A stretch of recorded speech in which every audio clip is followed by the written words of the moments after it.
Welcome to Hustle and Flow with Heather Hubbard. You're listening to episode 168. Hi, I'm Heather Hubbard, and I was a litigator, partner, and practice group leader at an AmLaw 200 firm. I know what it takes to rise to the top. I also know all too well the toll it can take on your personal life. So how do you shine bright without burning out? How do you embrace your ambition without selling your soul? You're listening to the Hustle and Flow podcast. Welcome back. I am your host, Heather Hubbard, and this is a really hard episode for me to record.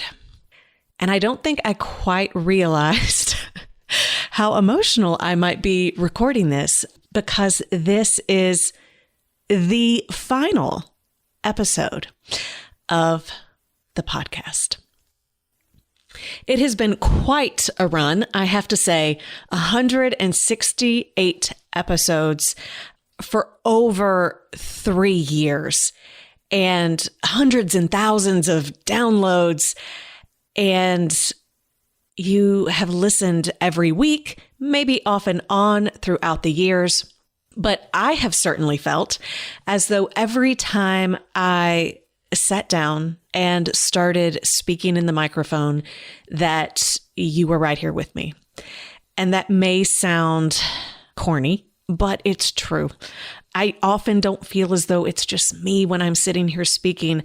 I sense you, I feel you, I see you, and you have changed my life, and you have changed my business, and I will be forever grateful for you. Whether you listened one time or 168 times, or perhaps hundreds of times, because several of you have told me that you have binge listened to every episode and then you've started over again. So I realize some of you have actually listened more times than we've actually recorded. I never set out to record a podcast, but one of my early mastermind coaches, Rick Mulready, we had him on an episode and we shared the story. He encouraged me to in fact, record a podcast. I was feeling a little bit tired and down and out with my blog. And he goes, why don't you do a podcast? And I was like, that sounds like too much work. I don't have time for that. And he was like, but you're a great speaker and you love to speak. It would probably be easier than writing. And he encouraged me to do it. And I'm coachable. So when, a coach tells me to do something, I do it. And he said, when are you going to do it? And I said, well, I guess by June. This was in February. And he was like, June is too far away. You can't do it by then. You need to have it done by at least May 1. And then, of course, astrologically, I start looking at everything. And that's during Mercury retrograde. And I was like, oh, no. I was like, we'll get this up and going by, I think, like February 28th. It was just like literally a matter of weeks. And at that point, it was just me. I didn't have anyone else on my team. And Justin, whom you all know very well now, if you've ever showed up to a live event or reached out to support, that was actually the very first time we worked together. I was like, Justin, can you help me get this podcast up and running? I have no idea what I'm doing.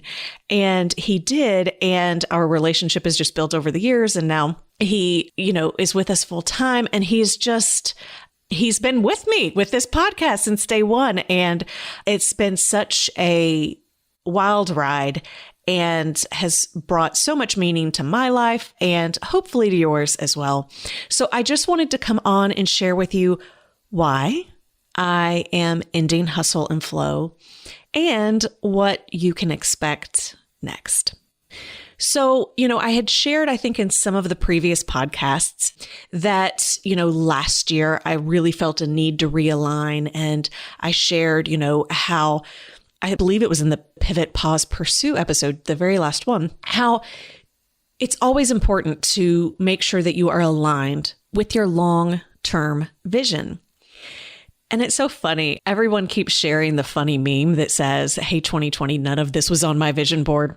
And it's cute and I laugh every single time. And I also think to myself, but if you actually follow my instructions on the podcast episode on how to create a vision board, it's actually all still very true and accurate. Because if you followed that, I don't believe in creating a vision board to support what you think your goals are. I believe in creating a vision board from scratch that simply allows your soul to have a space to speak. And you can always look to it for guidance to make sure that you are on the right track each step of the way. And so my vision board, which is framed and right by my desk, I look at it every single day. As I look at it, I see what I am drawn to and I see what I am missing. And throughout this entire experience of 2020, I can look to it and know what my soul wants, regardless of the situation that I am in, regardless of the goals that I have set, regardless of the programs that we are servicing, regardless of everything I'm doing. I can look to that vision board and know this is what I truly want. And I can tell you that when I look at my vision board, my business and my life is not fully aligned with that. I mean, in many ways it is, but in many ways it is not. And the interesting thing about this time period, all of our live events went away. We're trying to refigure out the live events that we're doing for our mastermind, the one in November. Everything just seems so up in the air. And, we're relooking at everything. And in many ways, this is the worst time to be making changes or making decisions about changing the way you do business if the things you're doing is actually working. And yet I still feel the pull. And there's also a part of me that thinks, well, why not now?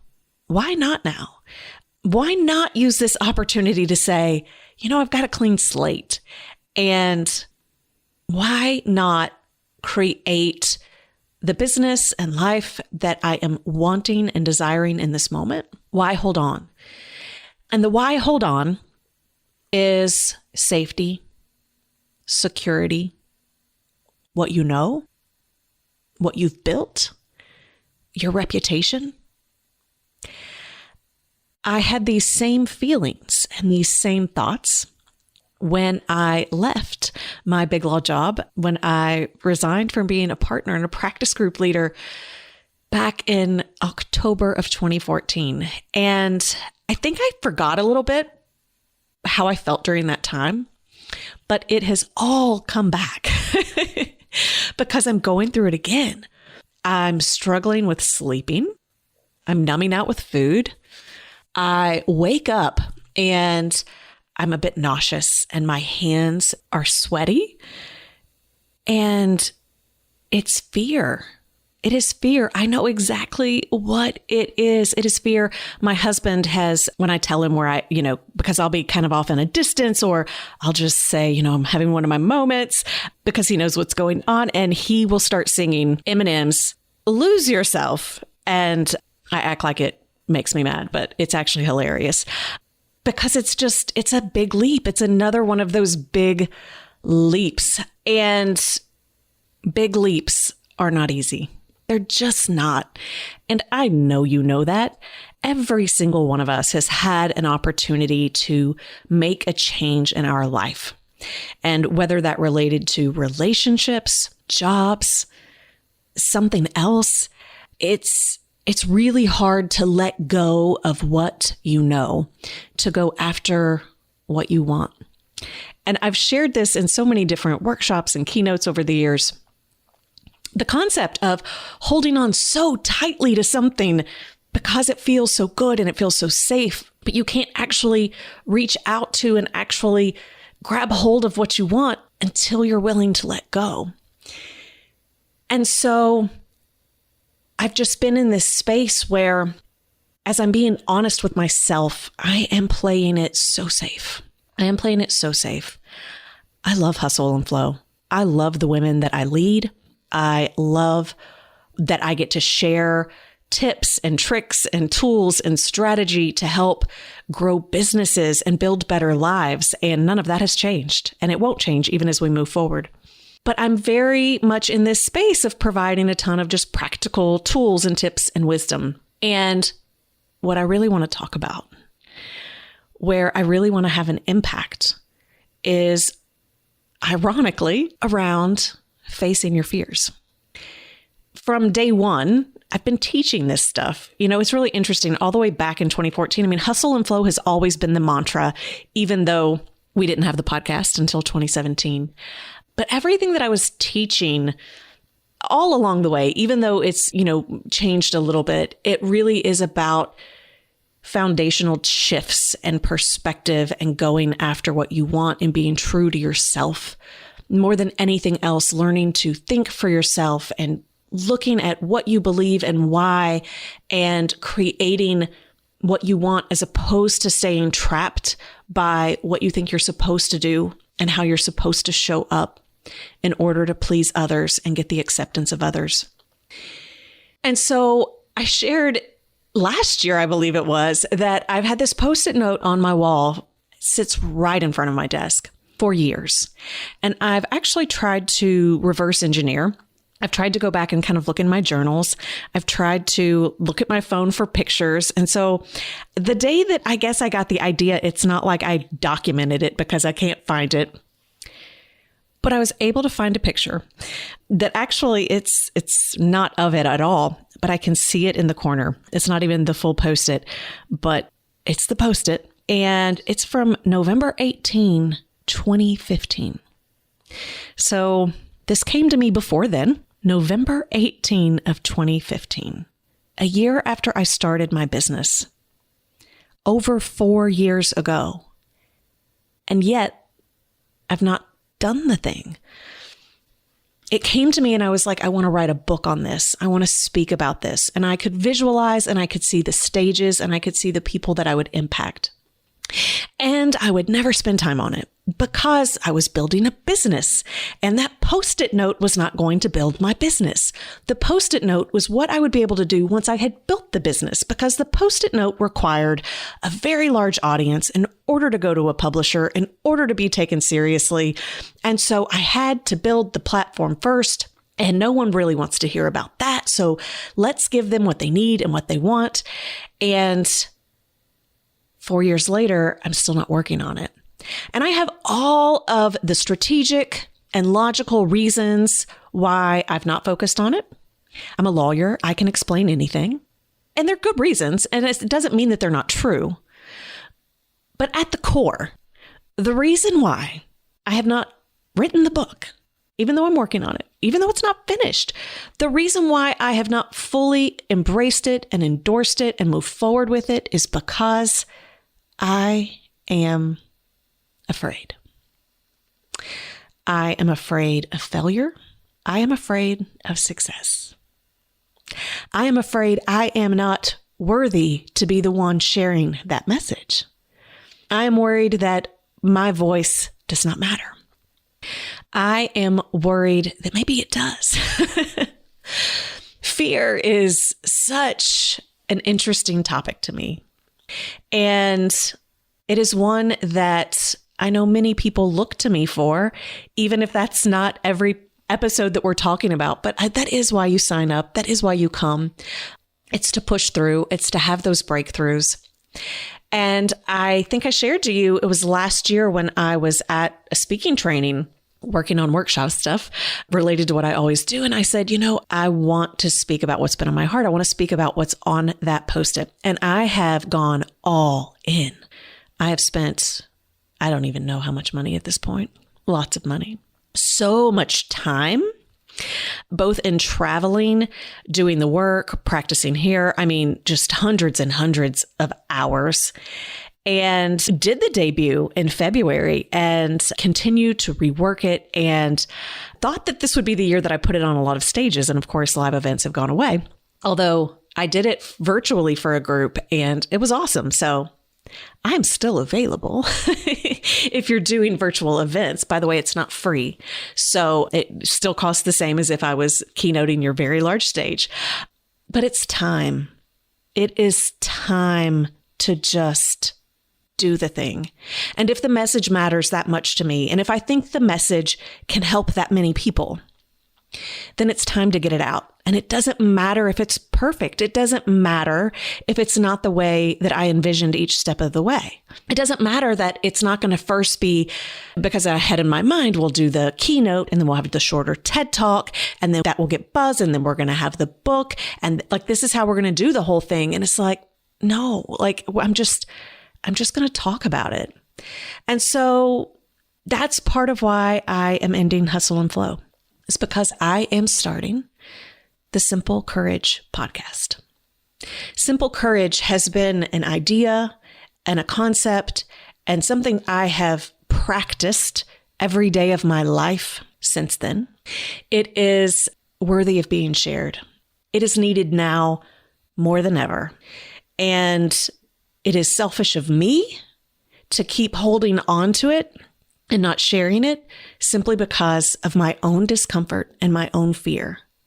And because I know the Simple Courage framework works, I also know that I can work through this fear myself.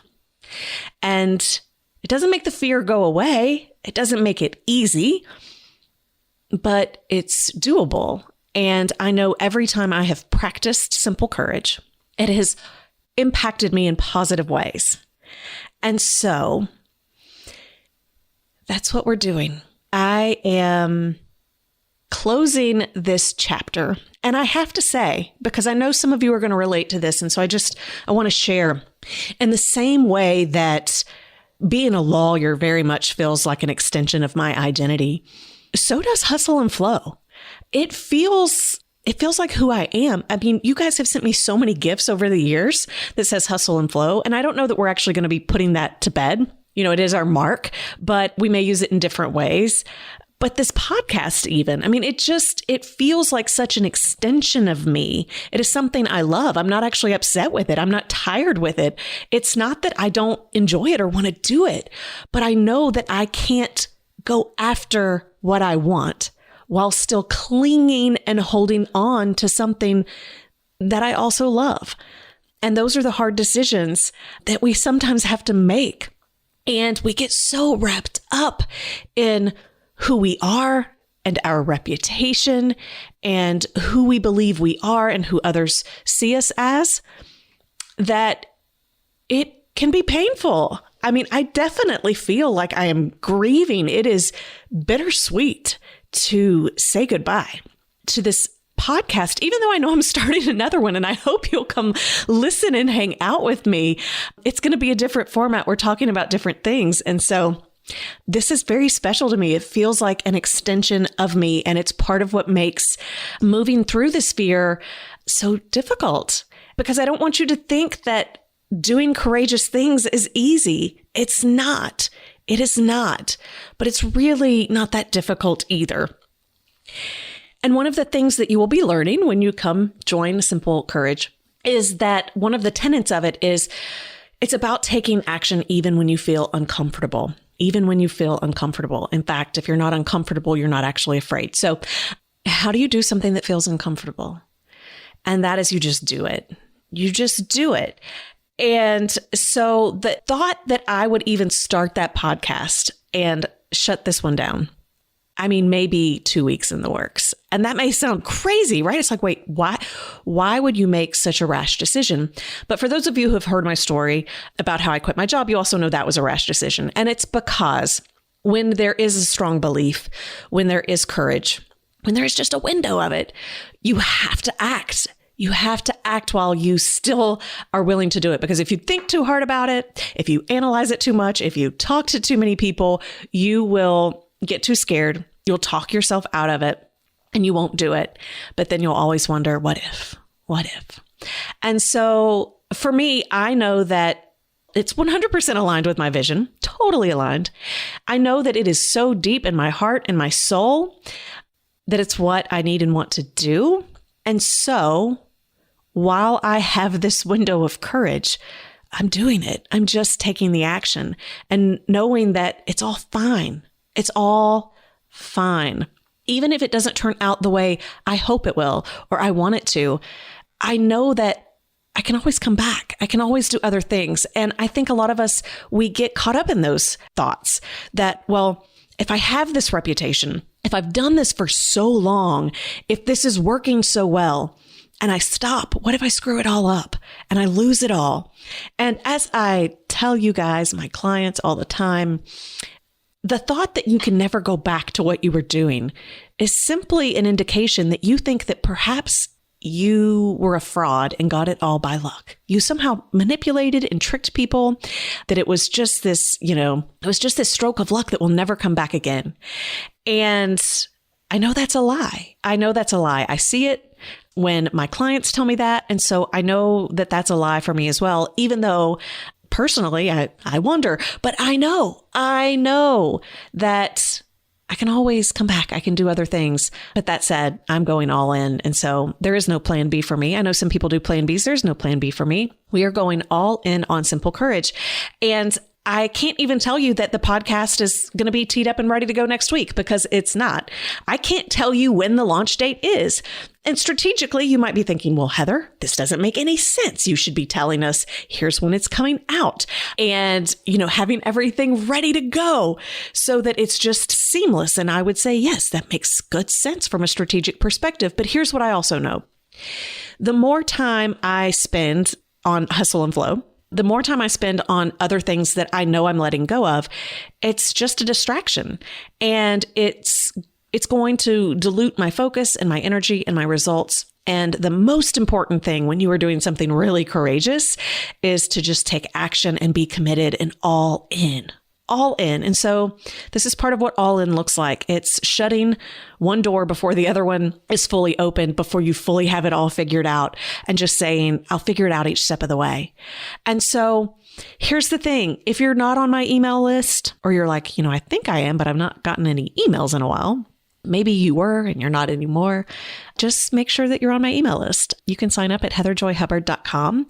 And as soon as Simple Courage is available and out and ready to go, you can come join and listen. And because Hustle and Flow is strategy and Simple Courage will not be, I will share this little tip with you. A lot of times people will actually continue, for those of you who have podcasts or might have them, a lot of times people will continue, right? So they'll take one podcast and they just change the name of it. And there's absolutely nothing wrong with that. You can totally do that. There's a lot of reasons why you might want to. For people who are automatically subscribed, they're still going to be subscribed. And you've got your history of downloads. It allows you to be more credible. But for me, it's really symbolic in this case. And it's really important that I fully say goodbye to one thing in order to fully commit to and start something new. And so it will be totally different. We're not going to keep it on this channel. It will have its own domain. It will have its own podcast page within iTunes and all of the other podcast apps, because I need it to be symbolic for myself. And it is new. It is okay that it's new. It's 5 years old, so it's not that new. But we're going all in. We are going all in. And not just with that, we're doing some other big and crazy things too, because why not, right? Why not? Here's the thing. If I'm not willing to model for you what I am always preaching, then honestly, I should just hang it up anyway. We are really, really good at providing transformational experiences. And that looks different in a few different ways. But for any of you who have ever taken any of our programs or shown up to any of our events, our retreats, our masterminds, even the Get It Done Challenge, you know that it is never just straight up strategy and advice. It is transformational. That is what we do. That is what we do. We help people transform. And so that's what we are going to be doubling down on. We're going to be using the concept of facing your fears and going big, which we already do. That's what the entire 2020 experience is all about. It's about going after really big, scary goals and going all in. So, this is not a new concept, but that's where we're going to spend all of our time and energy, starting with something this summer that is going to totally challenge the way that things are done, in the same way that last year we did the 2020 experience, which totally challenged the way group coaching and masterminds and just the way all of it looks in the industry. We totally turned it on its head, and it's been wildly successful. We're doing it again, and I'm not quite ready to share what that is, but based on when this comes out, it will probably be very, very soon. So again, you want to be on the email list to hear about what it is, because it's going to be huge. And when I say it's going to be huge, it is a herculean effort that we are getting ready to pull off. And it all came through the white space. I think I shared this recently on a podcast episode. Everything came so fast, and I saw so much just where I can show up and lead and help others who also are wanting to show up and lead in your industries, your communities, your families, your businesses, your careers, your companies. Mark my words, it's going to be epic. And we are getting ready to show people what is possible when so many industries and companies have decided things are not possible right now. And we're going to lead by example. We are going to lead the way. We're going to demonstrate what it is. And I cannot wait for those of you who actually get to do it with us. There's going to be an opportunity for a lot of you to do this with us. And I'm so excited. I'm so excited. We are going to face our fears together. We are going to go big together wherever you are. We are going to meet you exactly where you are. And we're going to do this. And so, I hate to say goodbye, but hopefully you'll be coming along with me. But I hope this last podcast episode serves you in a way that maybe none of the others have before. Although many of you have shared, this is how it's helped you before, but it is simply to inspire you and give you courage to go after what you want, to get super clear on your vision and being aligned with your vision and doing uncomfortable things, big, scary things that seem so big that you're not sure if you're ready. And so you're just waiting for that perfect time and just knowing that there's never a perfect time. And even when things are going really, really great, it's still okay to say goodbye and walk away. And yeah, that's it. I'm so emotional to have this last episode and to, I guess, just hit end on recording. But at this point, I'm just rambling. This is something I will never forget, and I will never forget any of you. And I do hope that you come along with me for a journey into simple courage. Thank you so much. For show notes, downloads, and other free resources, and to keep the conversation going, head on over to hustleandflowpodcast.com. See you there.